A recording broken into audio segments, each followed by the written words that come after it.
Thank you for the nice introduction. And yeah, I'm glad to be here. Cindy reached out to me and asked if I could lead a breakout session, and I said, sure, that'd be great. So anyway, a little bit of my background, like she said, seed sales for 34 years, but I came out of college in 1983 and then went right home to the family farm there, just southwest of Kearney in the Platte Valley. Farmed for 34 years. And then after 2016, for a variety of reasons, I just needed to make a change. And so got out at that point and then started looking for a job kind of towards the fall of 2017, and this came open, and I had the sales background, and I'd known Dr. Ray Ward since he started the lab in 1984. I actually joke that our president now is his grandson, Dr. Nick Ward, and I've actually known Ray longer than his grandson's known Ray. So anyway, so it's great, and especially to be around Ray every day and learn from him. And he's been a huge soil health mentor of mine, learning, because I knew nothing about soil health coming into this job. I did no-till, strip-till, used rye as a cover crop behind soybeans at the time, but I was just trying to hold the nitrate in place and not lose it in my sandy soil. So anyway, so we'll talk a little bit about, tidal disc, you can't manage what you don't measure, and of course that's just kind of a normal tagline for soil testing, but, so kind of here and kind of tells about us a little bit, and what our mission is, but really, honestly, our true mission is to help the farmer be more successful. And so that's really easy for me because I came from that farming background, and so, it's easy for me to promote. So these are kind of the services we do: soil analysis, feed, water, soil health. We are one of the leading soil health testing labs in the United States, and I'm very proud of that. Manure, and then we added a nematode testing about a little over a year ago. The lab that was in Lincoln, Nebraska for 40-some years closed down. He's actually, that gentleman's only about 3 months younger than Ray, so they're both 86 years old right now. And so we had a microbiologist on staff, and we thought, hey, she can do this. And so the gentleman that sold us the lab, he ended up training her for 9 months. And so we have that service to offer now. And then plant and tissue testing. So what we're going to talk about today is kind of our flagship soil health test. And so it's called the Ward Laboratories Soil Health Assessment. We introduced it almost 2 years ago, February 2022. And so it has three different parts. And so we do have 2 biological measurements. Then we use 1 chemical measurement and 1 physical measurement. And so I'm sure you've all seen the presentations where somebody will have the slide with the 3 circles up on the screen, biological, chemical, physical, and then where they intersect in the middle, that's soil health. So the biological measurements. We utilize the CO2 24-hour respiration test. This is a measure of your microbial biomass in that soil at the time of sampling. And I'll stress that because I was explaining this to somebody yesterday that, your CO2 respiration, it doesn't stay constant. It's moving up and down with temperature and with moisture. Microbes are the most active when you have, you just had a 1-inch rain and you've got 85-degree temperatures. That's when they're the most active. And then, so we measure the microbial biomass that way. You can actually see the instrument and how we do it, that little cup or jar, and then we have the little cup in the bottom. We use 40 grams of soil, and we wet that with 20 mil of deionized water. What that does when you re-wet that brings the microbes back to life, and they do the same thing in the soil, like I said, after a rain. And then we capture that CO2 that they give off over a 24-hour period. We incubate it in a 75-degree refrigerator, basically. And then we're able to measure that with that little box you see off to the right and tell you parts per million of CO2 that's given off. The higher the number, the more microbial biomass you have. And then the other biological measurement, we use water to measure the organic carbon and organic nitrogen. Now on this test as well, we also made the decision to use, Ray did, to use water to measure plant available nitrate and ammonium.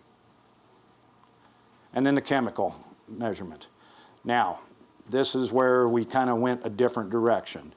So we decided that for phosphorus down through the micronutrients, we're going to use our normal chemical extracts that we do on a regular soil test. Several reasons for this. The extract that we were using in the previous soil health test, and I'm sure most of you probably know the one I'm talking about, when Ray started reviewing the soil test, or the soil health test, when our former soil health director left, after about a year, he started seeing some issues, especially when pH moved from 7 up to 8 and higher, and got into more calcareous soils, which the majority of the United States, they are calcareous soils. That any correlation that was done 10 years previous started to really not line up, and so we had several times that the producer would send in for the Haney test, and then they'd also want to do the regular soil test, and we would see issues where micronutrients, we'd be recommending it with the soil health test, and with the regular test we'd have plenty of plant available. And these extracts have been calibrated over 50 years of university research, calibrated to a yield response based on a parts per million, and to a sufficiency level. We know what, by the numbers, what is low, what is medium, what is high, and what is very high. And so another thing that just gave us, excuse me, us the ability to do, and we had a lot of requests for this, was to report the cation exchange capacity, CEC, and base saturation. We could not do that with the other extract. And so that was another driving factor in this decision. And so then we also, kind of right towards the end before we introduced this, Ray had an idea, let's throw in a physical measurement. So, you know, like I said, we can cover all 3 parts of soil. So what that is, it's called our modified wet ag stability. We have done a regular wet ag stability for almost 3 years now. This one, what makes it modified is we include the smaller or the larger sand grains as an aggregate. Because to a producer, it is an aggregate, it takes in water. And in the other test, if we had more than 50% sand in the sample, we wouldn't report to you a percentage of water stable aggregates, we'd just say sand present. Now, this isn't a perfect test either, because if I have a CEC of 5 on a soil, that's pretty sandy soil. Every time you're going to be in the upper 90% of water stable aggregates because of the amount of sand in that sample. You know, so that's not necessarily truly indicative. You know, and so a silt clay soil, you know, will hold a little more true. But it's still something, so we decided to add that in. So from this test, we get several valuable calculations. And the first one is we're going to give you, in addition to your plant available nitrate and ammonium, you know, when we go to do nutrient recommendations, we start with, okay, for corn, for example, we take, you know, 200 bushel yield goal times 1.1 pounds of nitrogen. And then we start subtracting off, you know, the residual that we have in the soil. So we use the nitrate and ammonium, but we also give you a credit for the organic nitrogen release, which makes it different from a regular soil analysis. So you generally, with this, I've never seen it below 10 pounds per acre that you have in your soil. Even on a pretty dead soil, you'll still get, you know, there's enough biology there that you'll get, you know, at least 10 pounds, you know, clear up to 35, 40 pounds. And that's calculated using the depth of the sample too, because there's a formula used to calculate that. It's basically parts per million times the depth in inches, so 8 inches, and then times 0.3. That gives you the pounds per acre.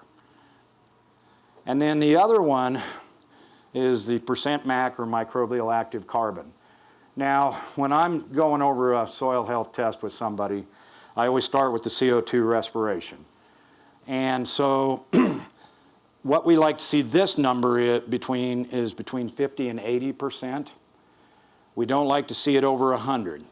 It can go well over 100. And what comes into play on that is, for example, I've got 150 parts per million CO2. That's a respectable amount of microbial biomass in your soil. But I've only got 90 parts per million of organic carbon.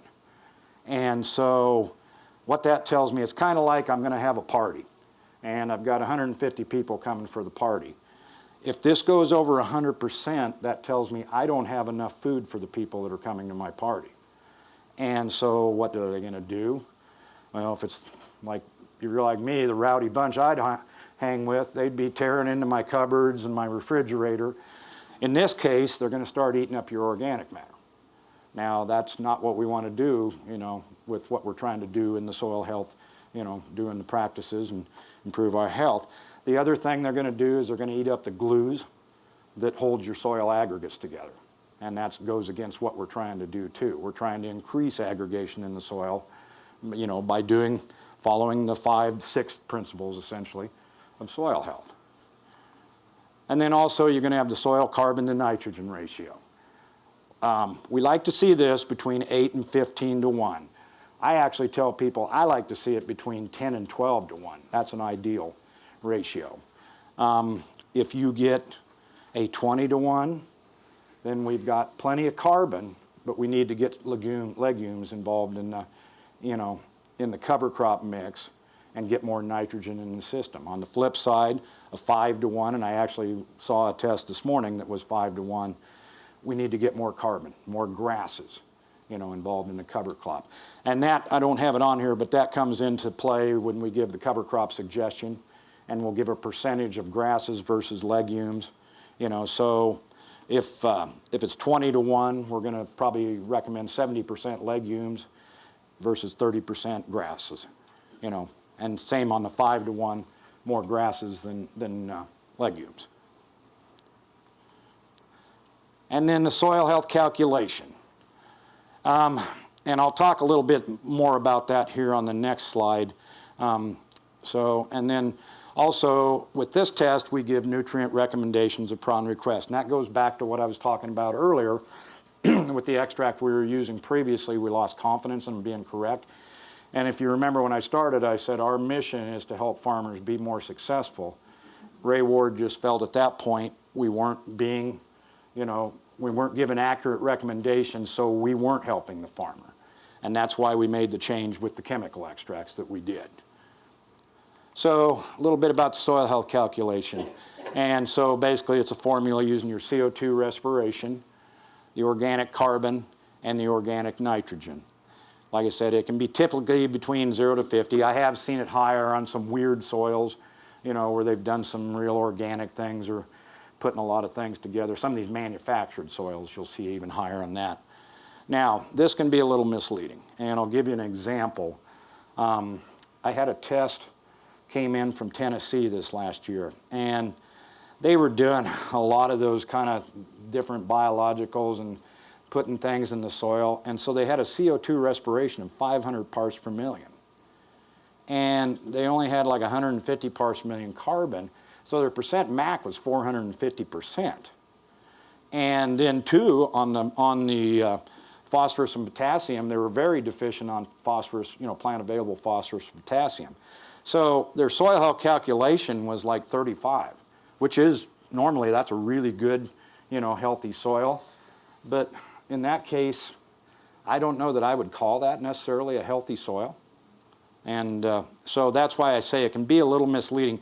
Ray's been playing with maybe adding some more things into that calculation, pH, and then, let's see, water stable aggregates would be one of them that we would add in, and then maybe a weighted formula for using your you know, plant available nutrients too. So stay tuned.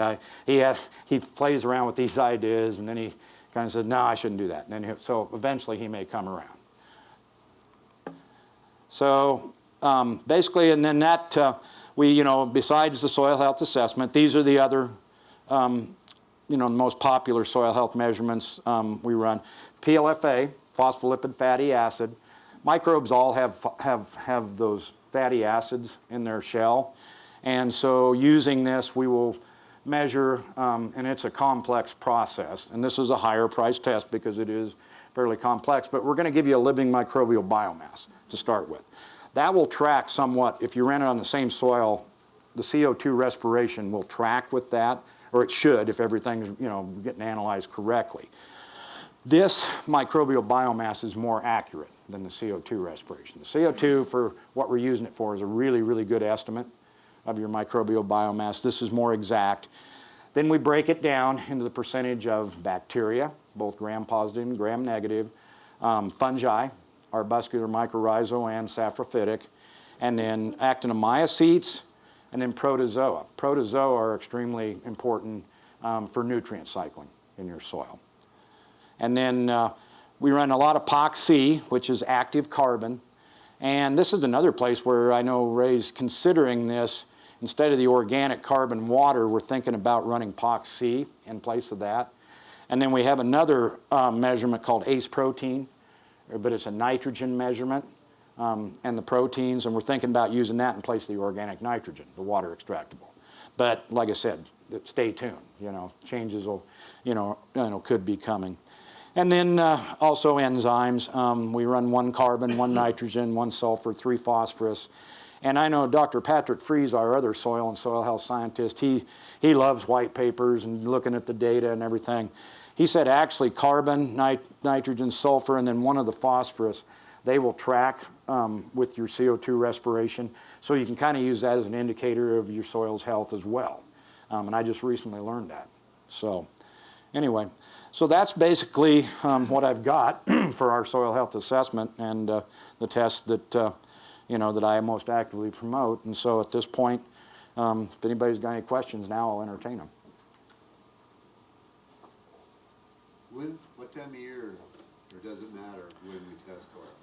When I have 2 rules when we're doing biological testing, Dennis. And the first one, we're there now. When the average daily soil temperature, I say 3 to 4 degrees or 3 to 4 inches, drops below 50 degrees, which we are now, and we want to stop pulling soil for biological testing. You can still do a regular soil test, and the physical measurement, the water stable aggregates, that's still, valid too. But the biology goes dormant when the ground gets colder. And I don't think, I've seen enough of this, I don't think when we try to re-wet those and bring it back to life, I don't think we bring them all back to life, so it's just not very accurate. And that's been kind of the rule, since I've been at the lab. And then the same thing holds true in the spring. We want the soil to, be above 50 degrees average at, say, 10 o'clock in the morning. So corn planting time, that's kind of what I equate that to, at least where I'm from in Nebraska. And as far as time of year, really doesn't matter, but if you're going to use this to track your progress, you want to kind of, so if you do it in June, let's say you go out in June and you do it and send it in, you want to continue to do it kind of in that same time period. And even to be more exact, and this is based on a conversation we had at the round table last night, that we know that if you, like I said earlier, if you get a 1-inch rain and and it's nice and warm outside, and the soil's warm, that you're going to have the most active biology at that point. So if you can even find within that window a time period where the conditions are the same, that'll be more accurate moving from one year to the next, tracking your progress. My question, I guess, was after harvest? Yeah, and actually, if you need the nutrient recommendations, which the majority of these soil health assessments we do attach, they ask us for nutrient recommendations. Yeah, do it in the fall after harvest. Okay. Thank you. Yes.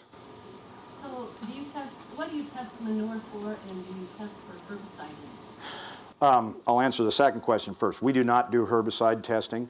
We used to, and then after Dr. Ward had testified in I don't know, probably his 5th, 6th, 7th court case, as far as herbicide drift and things like that, he decided I'm really opening myself up where we could, end up getting sued out of this for no reason, just his opinion. And so we don't. We outsource those to SGS Labs in Brookings, as a matter of fact. So, you can send them in and then we will send them on to them and do that. And then, and what was your first one then again? Do you test it for nutrients? Oh, manure. You asked about manure. Yeah, so we're going to give you, on manure analysis, we're going to give you organic nitrogen, and then we're going to give you nitrate and ammonium. And, we're going to give you, there'll be 4 columns. And there's a percentage column, and then there's a dry basis, as is, and then available first year. That'll be in pounds of nutrient per ton. And so, for example, on manure, most often if I'm trying to amend soil with manure, I usually look at phosphorus and potassium. So I look at that available first year, and okay, you know, your soil test says we need to apply 50 pounds of P2O5 phosphorus fertilizer. You know, per ton we have 10 pounds of available phos the first year. So 5 tons would cover that nutrient recommendation. And that's how that's reported. Yes? How do you drive the samples that you receive? Okay, so when we get the samples, when they come in the door, they go through the process. They get a unique ID number, and then they go into a drying room. And generally for 24 hours, they're in a cardboard box, and the temperature in there is 105 Fahrenheit with a lot of air movement. So it's kind of like being in Panhandle of Texas. It's kind of what it's like in there. It's a great place to go on a cold day in the winter, I know that. Then at that point, then it's taken out the next morning, and we run them through a grinder, which is kind of like a mini hammer mill. And then they go through a screen, and a 2 millimeter screen. So any of the larger fragments more than 2 millimeters are sloughed out. And then we capture what's less than 2, and that's the dried sample that we analyze from that point on. Now, I will say, I mentioned, you know, PLFA earlier. That goes through a totally different process. That is freeze-dried. Once we get it, it doesn't, generally we get them, and because we're doing so many, we put them in the freezer, and we keep them, and we freeze them down. Then we freeze-dry them, and then it doesn't get ground. It gets extracted a different way. So if you're doing that test, it's not quite as critical right now when we're cold. But in the middle of the summer, if you're going to send us a sample for PLFA, I would like you to pull the sample. If you can't get it shipped that day, put it in the refrigerator. Put it in a small styrofoam cooler that you don't want back, and throw an ice pack in there with it. And then try to get it to us. I tell people at the minimum 2-day, like UPS shipping. You know, the ice pack will keep it cold to that point. We just don't want that getting hot because that does compromise the results on that test. Yes? You mentioned testing plant tissue. Mm-hmm. Do you test for glucosinolates? No. No, I'm not. I will say this. I am not the scientist. I am an old farmer with an agronomic background. Now, and the funny thing is, being a business major and I went to Kearney State College in Kearney. That's how old I am. It's now University of Nebraska, Kearney. They didn't have an ag program. That's why I majored in business administration. So I never had chemistry. But I tell people I've been in chemistry class every day for the last 6 years, you know, working with all these scientists and Ray and everybody. So I've learned. I just know enough to be dangerous, and that's about it. Yes? Do you do any SAP analysis or anything like that? We don't. We've got the method. Patrick Fries, that's been with us a little over 2 years now, has that method.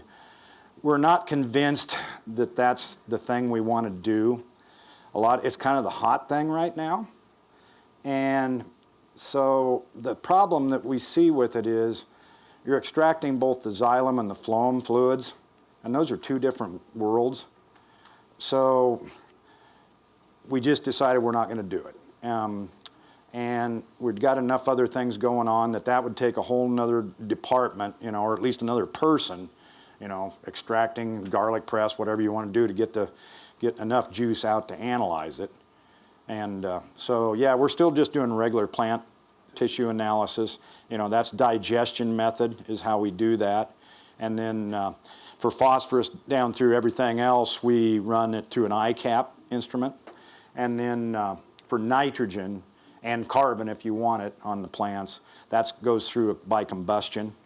And it's the same way we run total organic carbon. We run a lot for the carbon projects that have, you know, been trying to get going here in the United States, and that's how we do it. What's the cost of the soil health? The soil health assessment, full retail cost is $60.90.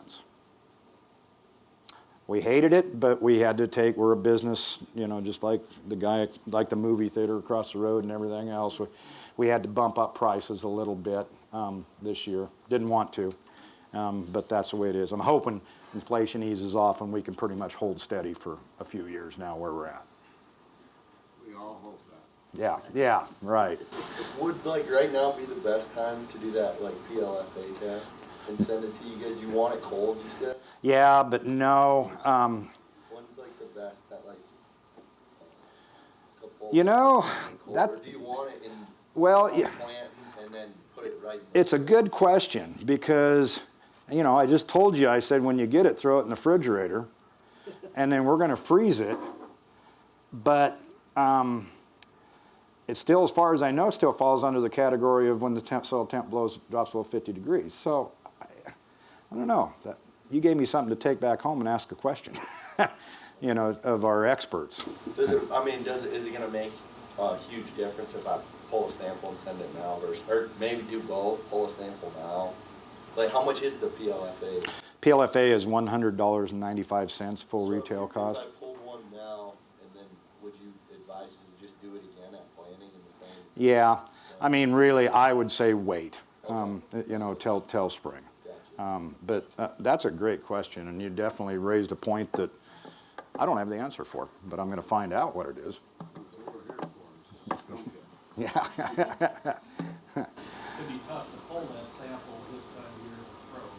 Yeah, and that's the other thing. Nobody wants to go out with a hammer in your soil probe and try to get it, you know, or a drill or whatever you want to use. You know, and that's something I'll mention in the last couple of minutes. I mean, these results that we're going to give you on these tests are only as good as the quality of sample that you give us.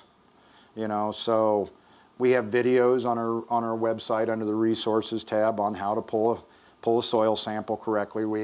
Nick Ward has actually a really good one on how to sample if you don't have a soil probe, and so he's using a tile spade. And I refer people, you know, I get people call, you know, going to do it on their lawn or their home garden. I always refer them to that video because it does a great job of explaining how to pull a composite sample with a shovel. All right. Well, thank you very much for your time and attention. Appreciate it. I'll be